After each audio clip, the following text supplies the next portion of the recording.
বিসমিল্লাহির রহমানির রহিম। সুপ্রিয় ভিউয়ার্স, সবাইকে জানাই আসসালামু আলাইকুম। আজ আপনাদের মাঝে বিশেষ একটা গুরুত্বপূর্ণ উপাদান নিয়ে হাজির হয়েছি।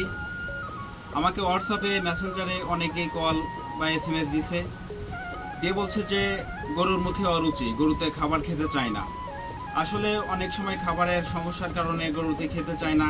আবার অনেকে আছে যে খাবার রাত্রে দিয়ে দেয় বেশি করে, সকালে খায় না। আবার সকালে খেলে দেখা যাচ্ছে গ্যাসের সমস্যা দেখা দেয়, পেট ফাঁপে। এই ক্ষেত্রে সমস্যাটা বেশি দেখা দেয়।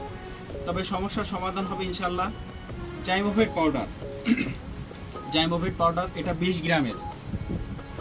গ্রামের। সকাল একটা বিকেল একটা খাওয়ালে আশা করা যায় যে ঠিক হয়ে যাবে। তো জাইমোভেট পাউডার এটা একমি কোম্পানি। আপনার আশেপাশে গবাদি পশুপাখির ওষুধের দোকান থেকে আপনি এটা নিয়ে নিতে পারবেন। তবে আমি এটা খাওয়াই, আশা করা যায় যে এটা খাওয়ালে ভালো হবে। তবে জাইমোভেট পাউডার খাওয়ানোর পর গবাদি গরু একটু নরম না যাইতে পারে, তবে সেক্ষেত্রে টেনশন করার কোনো প্রয়োজন নাই।